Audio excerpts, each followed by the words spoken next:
And yeah, usually this time of year, it's I always feel like things are starting to finish and starting to end, but I feel quite different this year because I love autumn anyway, so that's always good. But this year I've got that extra spark because instead of it being like the end of my growing season, I tend not to do too much over the winter. I feel like it's actually the beginning, or you know, we're into the beginning of this whole new adventure at our new plot, and I've got so many things I want to do and share with you. But yes, so instead of feeling like we're winding down, I'm sort of like going like the clappers, or my head is thinking, we're doing this, we're doing that, we're doing the other. So I'm absolutely loving it still. New plot, new titles, new music. Thank you so much to Sean for that. Sean has been really, really helpful. I'll come back to Sean at the end. But yeah, he's really helped me out there. So let me know what you think, because again, it's been quite strange sort of letting go of the old plot. Sort of thought maybe it was time to let go of the old titles as well. They belong together. So yeah, so we're all starting from somewhere new. So anyway, today I'm actually going to do some gardening, which is a turn up for the books. I haven't done any on the last few videos, but just to show that I don't mind getting my hands dirty, I am going to get my, well, I went down to the old plot yesterday and dug up some of my herbs, and today I'm going to put them into their new place, into their new home, and we'll have a little catch up about what's been going on round and about for the last week or so. Okay, so I hope you enjoy it. It might be a long one again, I am sorry. Put the kettle on. Okay, this is my bed of shame. That's it sounds like an art installation, doesn't it? Tracy Emin, the bed of shame. But yes, this is, I don't know if you remember, but I actually transferred a lot of herbs into this bed last year, so they shouldn't be too well established, as in they'll be established, but they should be quite easy to move again. It shouldn't be too much of a shock for them. So I am going to attempt to get in there and dig some up. Look, I've got my buckets ready. Okay, here I go. And this is the result of basically going a bit mad with my fork in the herb patch and and digging up all my plants. Now the problem is, what we've got here theoretically is all going to fit into that box there. Now you can see it's just not going to happen, is it? What I've done is, my dad used to always say to me, it's like when you go to a restaurant or wherever and you're really, really hungry, so you just order loads of stuff, and then you realise as soon as you start tucking in that there's no way literally that you're going to fit it all in. And as my dad used to say, it's because your eyes are bigger than your stomach. And I think that's happened here. Although, to be honest, these plants were all going to get moved up here anyway. I've got mint there, which clearly isn't going to go in with anything else. But yeah, I'll take you through what I've got, and we'll have a little play, I think. Right, this is the sage that you saw me dig up yesterday, unceremoniously. And yeah, as soon as I put it in the bucket, it was given a good old water, so it's sitting in a bit of water there, so that should be quite easy to transplant. That is definitely going in the box. I've also got my marjoram here, which, you know, it's a shame. It is sort of finishing flowering, but it is a little, just a touch too early to start transplanting these things, but needs must. Really, I should cut the flowers off to give the roots a chance to establish themselves, but I think I'm going to leave them on. They look all right, don't they? Anyway, oh yeah, and the root ball's big enough, so this has been sitting in my back garden, or rather, yeah, been forgotten about. So I'm going to give this a chance, although again, it's a mint, so it's going to be planted separately. It's actually, oh, right in the blooming, are you in my shadow? Let's see if I can get you over here. It's actually a basil mint, which I got from this place called Hook's Green Herbs. They had an open day and they had all these wonderful unusual type things. And you can see, compared to this mint next to it, it's not been allowed to get very vigorous on account of the teeny tiny tortuous pot. So hopefully I'm just going to put that in a slightly bigger pot. I will cut that back. Clearly it's going to come again because it's mint. But the smell of that, oh, it's delicious. I mean, it wouldn't make a great, well, it probably would make a great tea, but it's basil and mint all wrapped into one. What's not to like? Right, next one. Oh, this is the other thing again. Pot, dead plant, dead plant, dead plant, dead plant, dead plant, dead plant. Needs terribly, terribly cutting back. It's my wormwood. Again, I got a few months ago from Hook's Green Herbs, and yeah, you know what? I'm not going to cut it back because it's about to flower, and it's going to give me an idea of the height it's going to get to. Now, wormwood, as well as, oh, I can't remember the other two. There's two other herbs that go alongside it. Anyway, it's known for its ability to make absinthe. Okay, so that'll be interesting. Okay, so that's going to go in, and oh, here we've got, you'll have to excuse me, poofing and poofing here. English mace. Oof, hold on. No, it's not English mace at all. This is the St. John's wort. Now, I don't know about this because it's more of a shrub.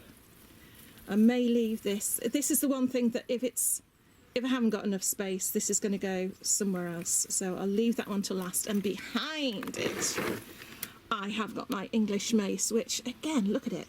It looks horrible, doesn't it? Because they're dead. But basically, it's a member of, is it the Achillea family? I think it is. So tansy and all those things. And it just produces, believe it or not, beautiful little flat white flower heads. So that will grow crazy as well. That's very well established, sitting in a bucket. So yeah, basically I'm going to have a little, oh, have I shown you the fennel? Hold on. Of course, crowning glory. Sorry about this. They've all been just dumped here last night when we came up. Yeah. This is almost as tall as me. 9'5", but look at these flowers again. They're about to set seed, so I know I'm transplanting them, but I don't really want to take the flowers off just yet. So you know what, I'm just going to put them all in, or I'm going to put in, I don't know, I'm going to put some in, play around with them, oh hold on, play around with them, see what fits, see what doesn't, and if I come back in a couple of days and they look like they're struggling, I'll cut them back and give them a bit of a hand. But meanwhile, the problem is, or rather the task for today is, how do I get all of these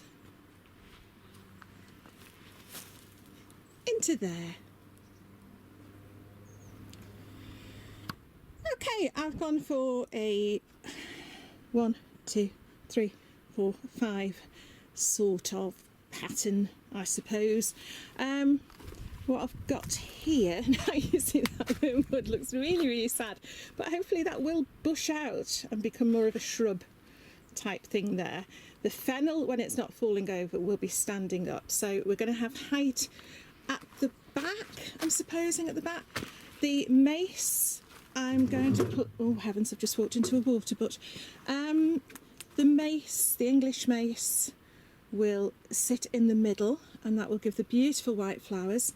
And the lower growing herbs, so I've got my marjoram at the front and the sage there, they hopefully will cover this corner and that corner and flower slightly earlier on in the season than the ones at the back.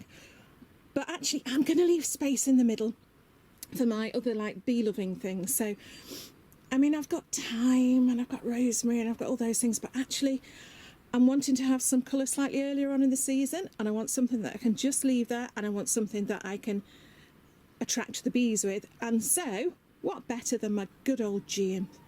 So my geum hasn't been dug up and split yet, but certainly I'm going to have a big patch of geum from the other plot in here somewhere, and then leave some gaps to put the calendula in. Good old calendula. So then it's going to be a right old mishmash, flowering at different times, and hopefully the bees will love it. So yeah, that's what I've decided. Oh, and also the mint.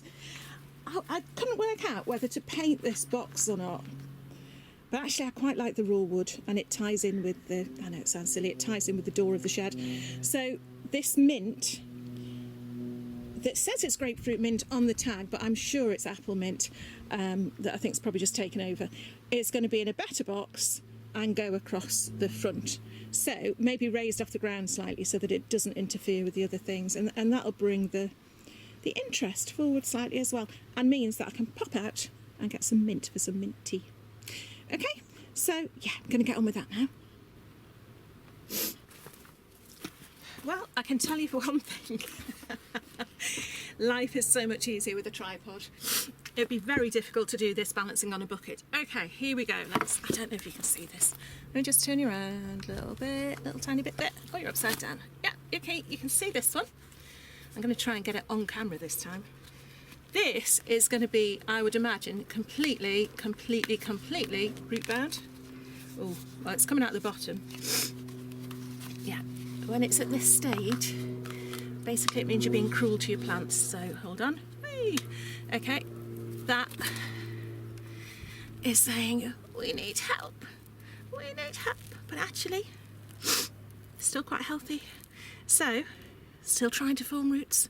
So I'm going to dig it a lovely little nest in here.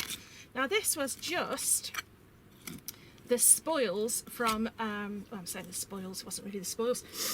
It was just some soil from over in the corner where there seemed to be a big mound of soil. It wasn't compost, I think it had been put there when, I don't know, something had been excavated. But anyway, there was a big pile of soil.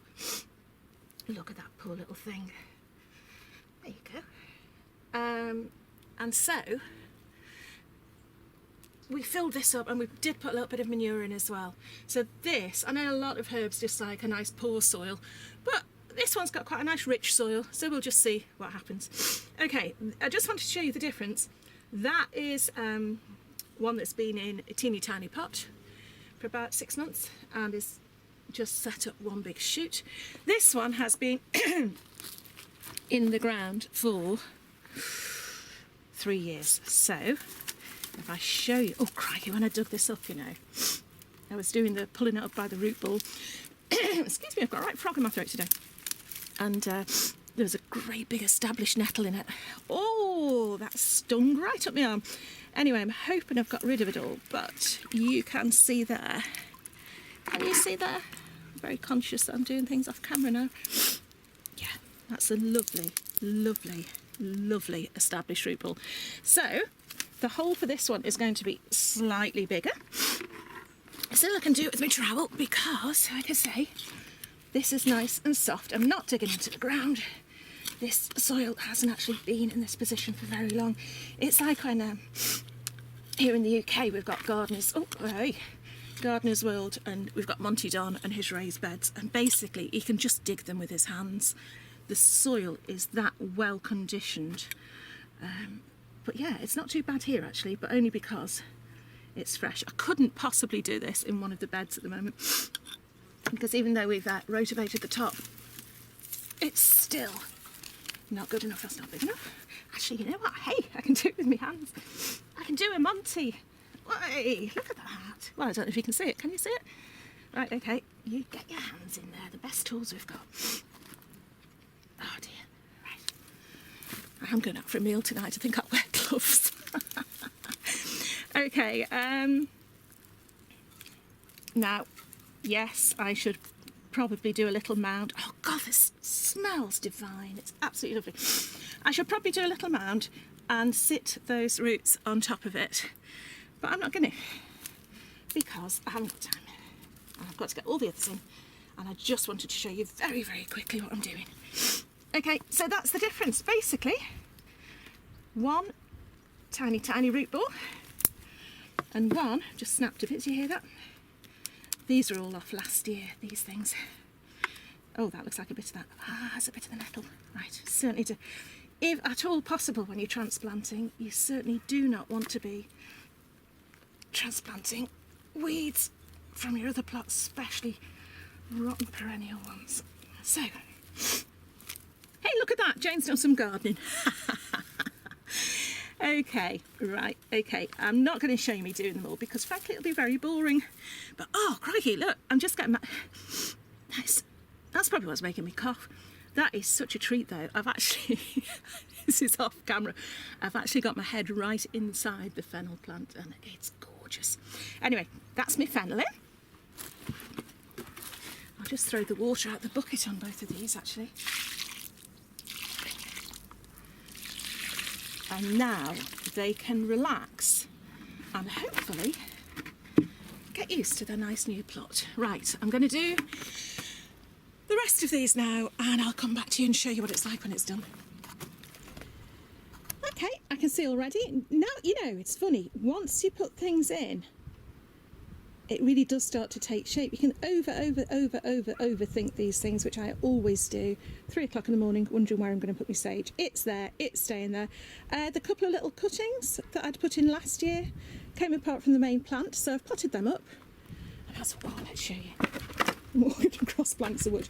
Potted them up, and yeah, I know that they've taken, so I'll give those away to some plot neighbours, should they wish to have them.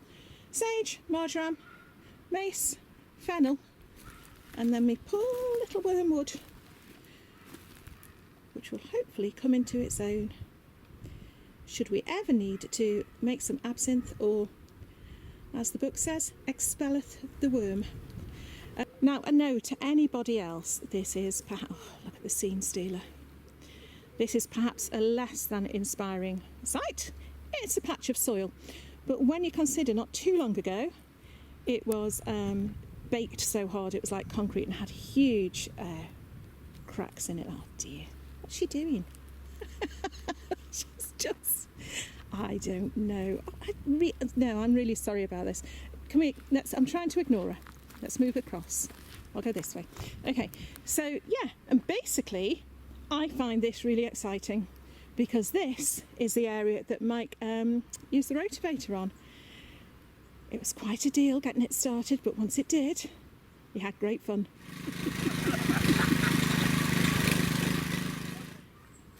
And this is what we've ended up with. Okay, the rotavator wasn't able to go too deep down, but it was able to go deep enough. Like, okay, it went to, let's see, I'm hitting hard soil again there. So that is, oh, here she comes. That is... that is a couple of inches of soil in which we are going to be able to plant our, hi gorgeous, we are going to be able to plant our, oh, what do you call it? What do you call it? Cover crop. Green manure. Green manure. It is deep enough for us to get our green manure in, and which I'll show you in a minute. And hopefully the roots of the green manure will help to break the rest of it down for us. So yeah, really, really pleased with that. So far we have got this bottom quarter done. The top quarter, these apples are all getting raked in.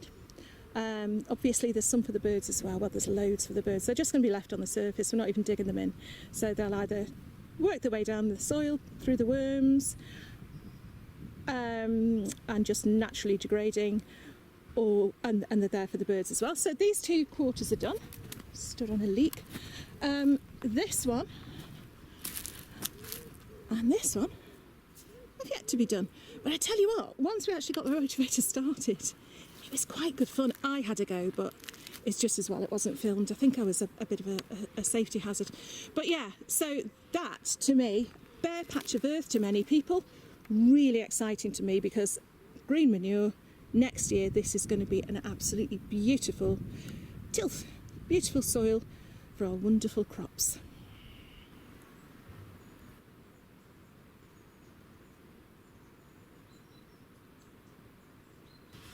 So it's all changed, and I've actually even done some gardening on a gardening video. So yes, just to prove to those of you who only recently come over here, I do actually get my hands dirty sometimes and do some gardening. So I'm actually looking out at, I should have shown you, but never mind.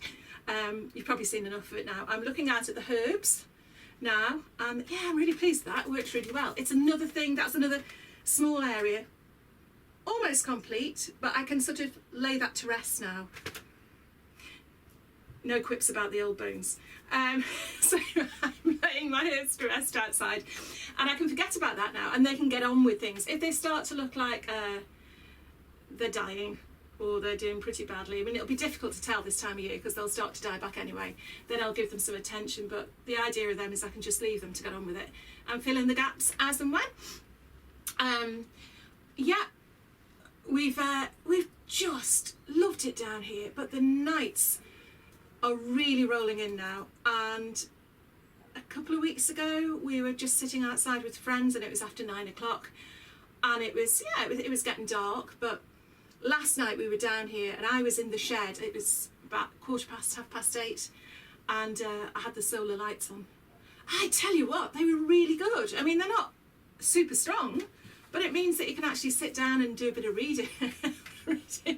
While Mike was lugging barrows of manure to and fro, I was giving him moral support by sitting here reading my book with a cup of tea going, "Are you all right?" He was fine, but it meant that I could do that.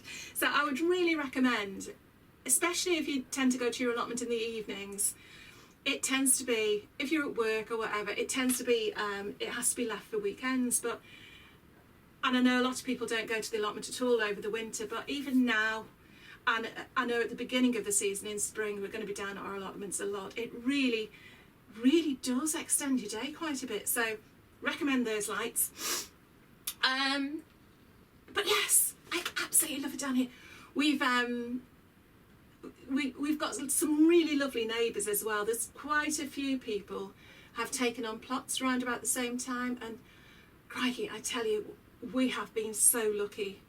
When I look at the work some other people have got ahead of them, we have been really, really lucky.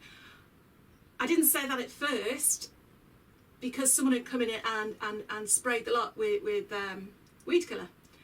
And part of me was thinking, oh, how can it be organic, blah, blah, blah, blah. But actually, it dissipates into the soil. Within 4 weeks, you can start planting again.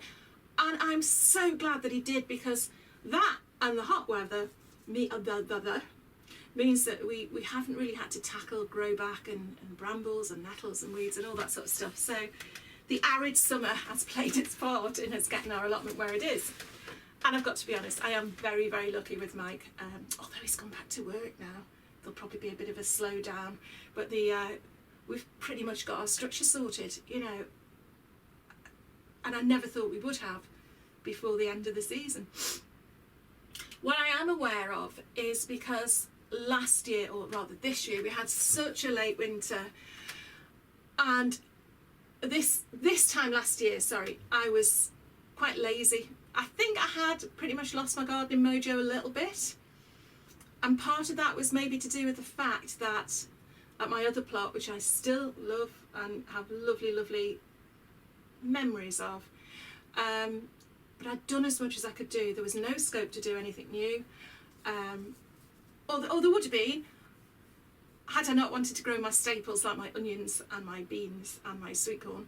I could have taken it all up and done something completely new, but there was no real room for that to happen. And here there is. We can try all sorts of things. So watch this space. But it means that as we go into the winter, I'm already preparing for the spring, and I don't want to be caught out, as I was this year, by having such a long, prolonged, wet winter and spring, which meant that not only was I late putting things in, but because I hadn't prepared, I was even later, and that knocked onto the crops. And to be honest, I'm not going to write off the crops that we've had at my allotment this year, but yeah, it wouldn't see us over a winter. I think we're pretty hard pushed if we were self-sufficient. Well, yeah, but yeah, so I definitely want to be prepared this year. So all of a sudden I was thinking, oh my goodness, Mike's back at work, nights are drawing in, busy at the weekend, we've got to get stuff done. But I'm trying not to let that become like an onerous chore, like a pressure. Instead, I'm finding it quite exciting. But it does mean it's at 3 o'clock in the morning, 4 o'clock in the morning. there is sort of a sudden thing of, do you think the comfrey would look a bit better around the pond or in a pot? And Mike, just to be honest, I don't know if he pretends that he's still asleep, but he certainly doesn't answer. But my mind's going like the clappers, and that's why I know a lot of people have got really, really fancy plans, but this is my 3 o'clock in the morning plan, where I've got the light of my phone and a pencil, and I'm just scribbling and doodling. I'm not even going to show you close up because it's a mess, but getting thoughts down, getting ideas down, non-stop at the moment. They will slow down. They will slow down as we get more in and more used to it. But the excitement is still there, and I haven't really felt that for the last year or two. So it's so good to know that I've still got that growing bug, and I'm still looking forward to doing it. Let me just show you. I mentioned the green manure that we're going to put in. Now, I did mention it on the last video, and I had a good few recommendations. I said that we were going to put in the field, not the field manure. I thought someone called my name. The field beans, and we've ordered some field beans, but we've also ordered. Somebody recommended. I'm sorry, there were so many names, and I'm trying to remember your name. I'm really sorry, but somebody recommended winter rye. So if you were that person, thank you so much, because I've looked into that now, and the good thing about winter rye, it's not related to ryegrass, but its roots go really quite far down, and so they really help to break up the soil. So we ordered that in a mix. Let's have a look. It says green manures winter mix, and it has got winter rye in it, but you really put us onto these. These are from Suffolk Herbs. It says, can you see? Suffolk Herbs. It says, let me say what you're meant to do. They're fast growers that benefit the soil. So late September. So we'll put that in to do its goodness over the winter. My words are going over the winter. And then in the spring we will strim it, dig it in. Or just trim it and leave it on the top. And we've also got, now forgive me for the pronunciation here, Phacelia tenacitifolia, Phacelia tenacitifolia, green manure. And again, sorry, I can't remember. I know you were a man and you were a woman, but that was recommended to us, so we're going to give that a go as well. So in our 4 rotational plots, we're going to 1 with manure, 1 field beans, 1 for the and 1 the winter rye mix. And so it'll just be interesting to see how they come up. Of course, I'll probably have the neighbours saying, let that land go, it's all getting weedy again, but we know it's doing good. Other thing I wanted to show you, the other order I had delivered, is my garlic order. 1 lovely ordinary garlic, which we all love, and I'm determined to do well with this year. The other one, look at that, the elephant garlic. Look at that, isn't that a thing of beauty? So we have really treated ourselves, and we've got 15 of this elephant garlic for this year. If you haven't grown it, and I'm sure you've heard of it by now, it's actually a member of the leek family, and so it's much milder than, sorry, it's Tiddles. It's much milder than your ordinary garlic, this one, which I think this one's either Valiledo or Red Duke, but you roast that and you squeeze it, and it's the most beautiful sweet garlic puree. It's an absolute, I would even call it a delicacy. It's a delicacy. It is in our house anyway, because we never have it. It's just like, you know, beef Wellington's a delicacy. We never have that either. So yeah, look at the difference there. So I'll be really pleased. So garlic and onions, because ours were not so good this year, I'm really determined next year to be distracted. Determined to have a really good crop, whatever it takes. Okay, so they're going in. But yeah, so things are happening. I've harvested my grapes, and yeah. Let me know what. Oh, big thank you to Sean. he's responsible for doing my, what do you call them, the titles at the front and the credits at the end, which you'll see in a moment. He's been really, really helpful. He's been such a sweetie. He's given me some advice as to what to do. He gave me a shout out on his channel, which actually is really up to my subscriber count. And again, I always say this, not that I'm counting, but it's really nice. It's really nice that more people are coming over to join us, because it's great. This makes, the gardening in itself is wonderful, but the community, I think anyone who does videos would agree, I would imagine. You don't do it necessarily just for yourself. You might start off doing it that way, I certainly did, but what you grow into is the community and getting to know people like you who like and subscribe and comment, and that is just wonderful. So thank you to subscribers old and new. And if you have just come over here, I'm afraid I do waffle, but I do actually do some gardening as well, and it's lovely to have you here. But I'm going to shut up now because I've gone on too long already. I don't know how long this video is going to be. There'll be bits on the cutting room floor as it is, so there'll be all sorts that I meant to tell you, but it's gone. But I'll be back very, very soon, and hopefully there'll be a little bit more